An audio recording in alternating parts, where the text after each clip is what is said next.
आज का हमारा विषय है समास। टॉपिक क्या रहेगा हमारा? समास। समास का मतलब होता है संक्षिप्तीकरण। समास का मतलब क्या होता है? संक्षिप्तीकरण। इसका एक सूत्र होता है सम सनम समासम। सम सनम समासम या समासः। सम का मतलब होता है बराबर। सम माने होता है बराबर। सनम का मतलब होता है निकट। इसका मतलब हम कहते हैं बराबर। इसका मतलब होता है निकट। और समासा मतलब होता है संक्षिप्त।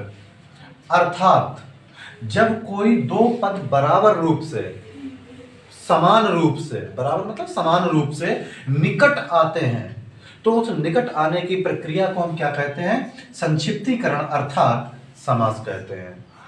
समास दो पदों के मध्य में होता है। समास की परिभाषा में हम ये कह सकते हैं कि दो पदों के योग को हम समास कहते हैं। लेकिन इसमें एक और चीज होती है, दो पदों के मध्य तृतीय पद के लोप की प्रक्रिया को समास कहते हैं। कैसे? हमने कहा कमल का पुष्प, ठीक। अब यहां पर एक पद ये है, दूसरा पद ये है और तीसरा पद ये है, और समास कह रहा है कि बराबर रूप से दो को पास पास लाओ। तो जब दो को पास पास लाए तो हमने का को यहां से गायब कर दिया। दो पदों के मध्य तीसरे पद को क्या कर दिया? हमने लोप कर दिया, गायब। इसको लोप कहते हैं, लोप क्रिया। लोप का मतलब होता है हटा देना। यहां पर से हमने का हटा दिया, और का हटाने के बाद निकट, निकट किसे कर दिया? इन दोनों को पास पास कर दिया। तो हमने कहा कमल पुष्प। अब ये क्या हो गए? ये संक्षिप्त हो गए। ये कैसे हो गए? निकट हो गए। निकट होने से क्या हो गए? संक्षिप्त। संक्षिप्त का मतलब क्या होता है? यहाँ पर एक दो तीन पद थे ना पहले। अब पद कितने बचे हैं? केवल एक। दो कहाँ? अब तो एक लाइन हो गई ना। दो तो ये हटा, अब ये दो हुए। लेकिन जब इन दोनों को भी हमने मिला दिया तब कितने बचे? एक बचा। तो इसलिए अब यहाँ पर क्या हो गया? ये संक्षिप्त हो गया। और इस प्रक्रिया को क्या कहते हैं? समास कहते हैं। इसी प्रक्रिया को समास कहते हैं कि दो पदों के मध्य तृतीय पद को लोप करने की प्रक्रिया समास है। अब ये इसमें लोप क्या हुआ था? का वर्ण लोप हुआ था या का शब्द लोप हुआ था। तो ये का आता कहाँ है? इसके लोप की प्रक्रिया क्या है? इस बात का अध्ययन इसके नामकरण को रखती है। जो प्रक्रिया या जिस प्रक्रिया के द्वारा वर्ण अथवा शब्द को हटाया जा रहा है, उस हटाए जाने की प्रक्रिया को ही समास का नाम बताया जाता है। जैसे जैसे प्रक्रियाएं बदलेंगी समास का नाम भी बदलता जाएगा, उसके लक्षण बदलेंगे। अब कहां पर क्या लक्षण रहते हैं और क्या होता है, ये अब हम लोगों का अध्ययन करना। हमने ये जान लिया कि समास क्या है और समास कैसे निर्मित किया जाता है, समासिक पद कैसे बनाए जाते हैं। समास का विलोम क्या है? समास का विरोधी जो होता है विलोम, उसको व्यास के नाम से जाना जाता है। समास का विलोम कभी भी आप अगर लिखने को आता है तो समास का विलोम कभी भी भूल से भी विग्रह मत करना। समास का विलोम क्या होता है? जो विग्रह शब्द होता है, जो विग्रह शब्द होता है वो होता है समास को अलग करने की प्रक्रिया। समास को अलग करने की। तो ये क्या है?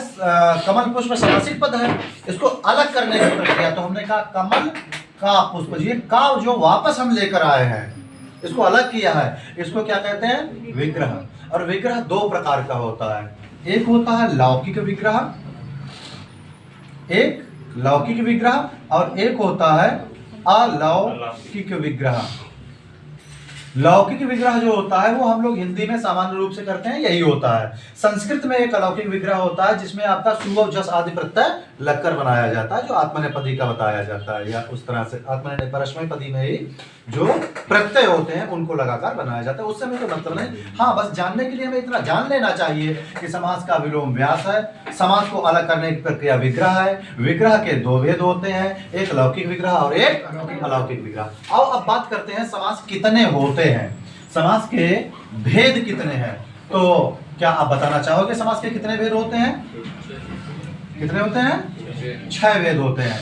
समास के भेद 6 होते हैं। आओ हम देखते हैं सबसे पहले कि वो 6 भेद कौन कौन से होते हैं, उसके बाद में चर्चा कर लेते हैं। सबसे पहले हम कहते हैं अव्ययी भाव। अच्छा एक बात और याद रखना, यहाँ पर ये जरूरी नहीं कि सबसे पहले आप अव्यय ही पढ़ो, यहाँ क्रम नहीं होता है, इसका क्रम कोई नहीं है, लेकिन हाँ आपको 6 भेद पता होने चाहिए। अव्ययी भाव, कर्मधारय,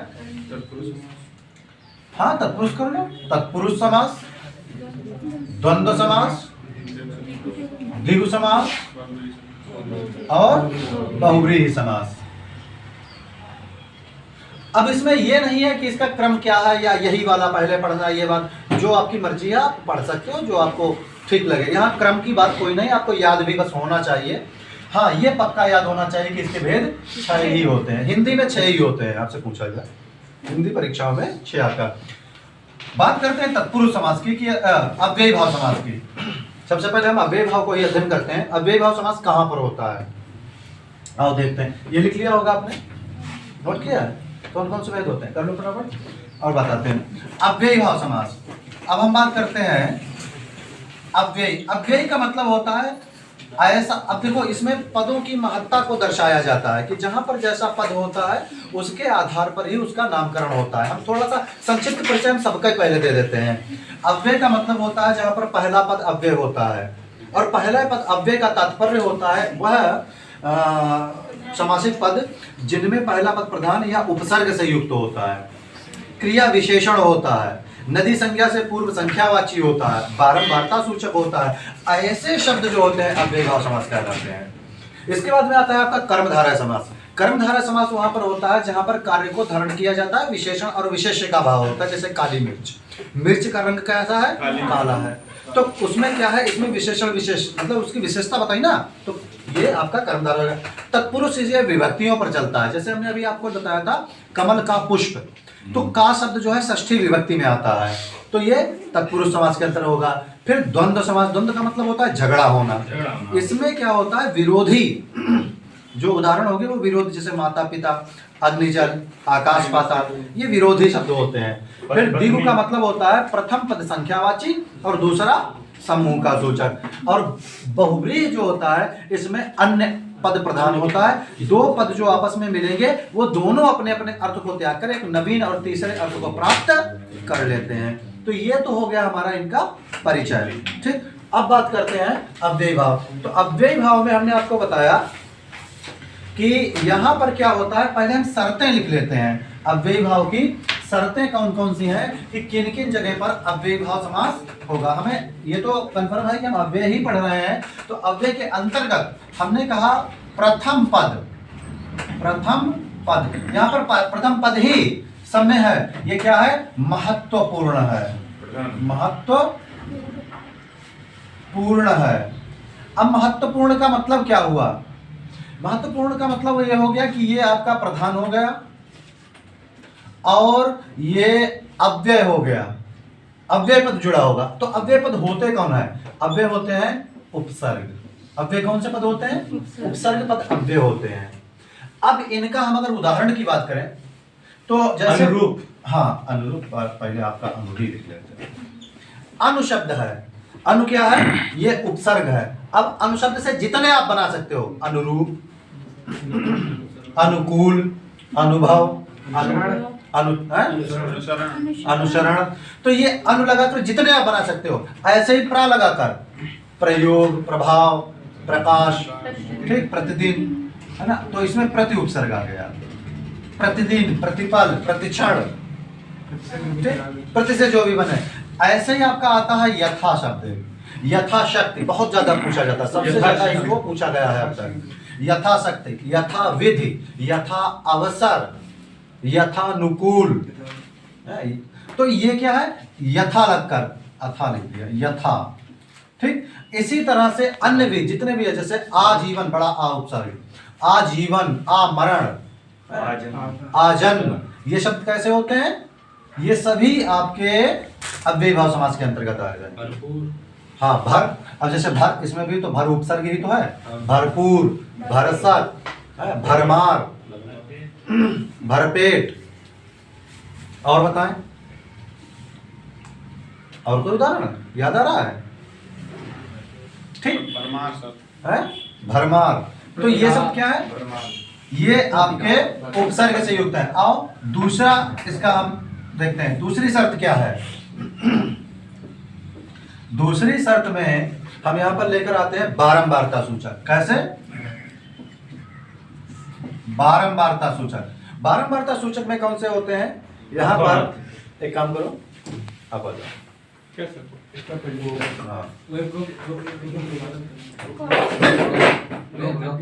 हाँ। तो यहाँ पर हमने बताया कि दूसरी शर्त जो होती है वो होती है बारंबारता सूचक। दूसरी शर्त क्या रहती है? बारंबारता सूचक। यहाँ पर बारंबारता में क्या है, शब्द ऐसे होंगे जो डबल आ रहे होंगे। जैसे हमने कहा रातों रात, रातों रात, हाथों हाथ, कानों कान, दिनों दिन। रातों रात कितनी बार रातों रात करोगे? ठीक, दिनों दिन, है ना। और डबल बारंबारता सूचक में आपका नगर नगर, डगर डगर, शहर शहर, गली गली, गांव गांव, ये भी आ जाएंगे। हाँ, जिला जिला, वैसे नगर नगर ज्यादा होता है। नगर नगर, डगर डगर, शहर शहर, गांव गांव। ठीक, धीरे धीरे। हाँ, धीरे धीरे से मेरी जिंदगी में आना। अबे तो धीरे होना, एक दूसरा चलो भाई।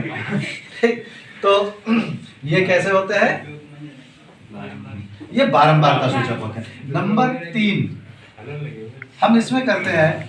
नंबर 3 पर आता है आपका नदी संज्ञा पूर्व संख्यावाची।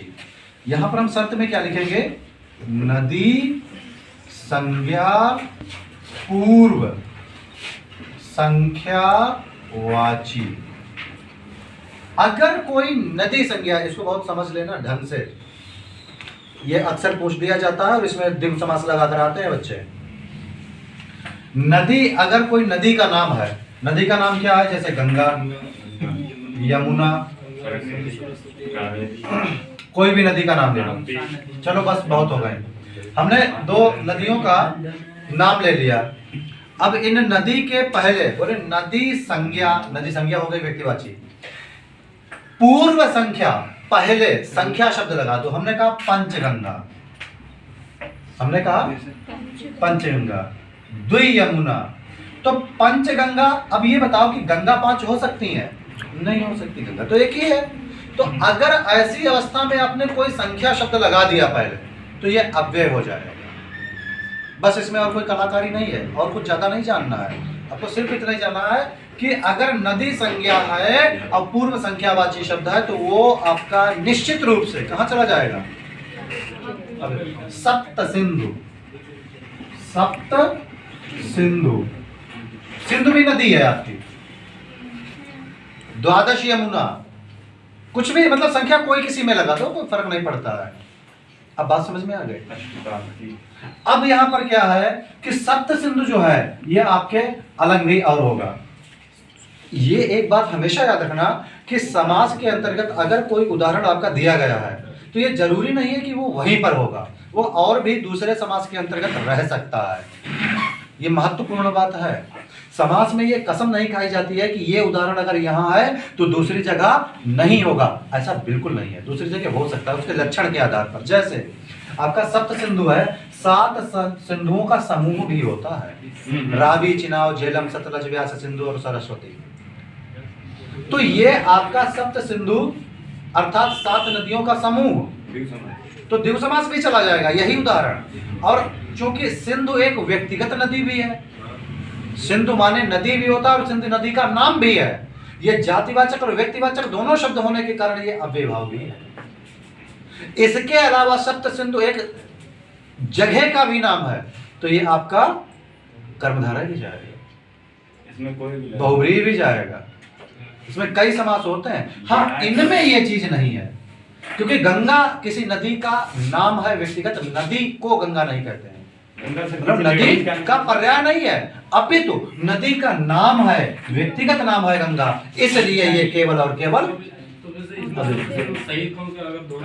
इसमें तो आपका जो ऑप्शन है उसके अनुसार चयन किया जाएगा। पहला ऑप्शन क्या है या अधिक महत्वपूर्ण क्या है, इस हिसाब से चयन होता है इनमें। ठीक है सर, पांचचालिक क्या होगा? पांचाली तो एक व्यक्तिगत नाम है, पांचाली अर्थात द्रौपदी, तो ये बहुब्रीहि रहेगा। अब जैसे दशानन है, तो दशानन आपका एक निश्चित जाता है, तो निश्चित होने के कारण क्या हो जाएगा सर इसमें द्विगु नहीं होगा पांचाली? कैसे द्विगु हो जाएगा? पांचाली द्विगु का मतलब होता है जहां पर संख्या जो हो उतनी संख्या में अलग अलग चीजें होनी चाहिए।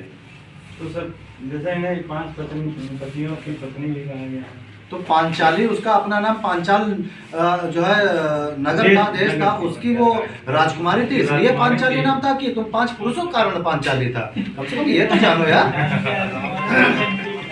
ऐसा थोड़ा है, तो शांत कर लो, बाहर जाकर बात कर लीजिए यार। ये साइलेंट मोबाइल रखो, ठीक। तो अब इसके बाद में हम अगला बिंदु लेते हैं। वो बिंदु है आपका कोई भी क्रिया जब अव्यय के रूप में आ जाती है, क्रियापद जब अव्यय के रूप में प्रयोग किया जाता है, क्रिया अव्यय पद। अगर कोई पद क्रिया अव्यय बना रहे है, क्रिया जो है अव्यय बन जाए, तो वहां पर वो शब्द जो होता है आपका अव्ययी भाव समास के अंतर्गत आ जाता है। कैसे? इसका सिर्फ एक उदाहरण है, इसका सिर्फ एक ही उदाहरण है, और वो उदाहरण है चक्रपाणि दर्शनार्थाय। चक्रपाणि दर्शनार्थाय। अब यहाँ पर क्या है? चक्रपाणि दर्शनार्थाय शब्द में चक्रपाणि जितना शब्द है, इतने से क्या लगेगा? ये आपको बहुब्रीहि होना चाहिए। चक्रपाणि, चक्र है जिसके हाथ में, बहुब्रीहि हो गया। लेकिन दर्शनार्थाय ये क्या है? क्रिया है। अब क्रियापद एक में जुड़कर इसको अव्यय कर देता है। ये बात हमेशा याद रखना। अगर कोई भी क्रिया अव्यय के रूप में प्रयोग की गई है, तो वो हमेशा कहाँ जाएगी? अव्ययी भाव समास में चली जाएगी। चक्रपाणि दर्शनार्थाय शब्द में अव्ययी भाव समास हो जाएगा। ठीक है?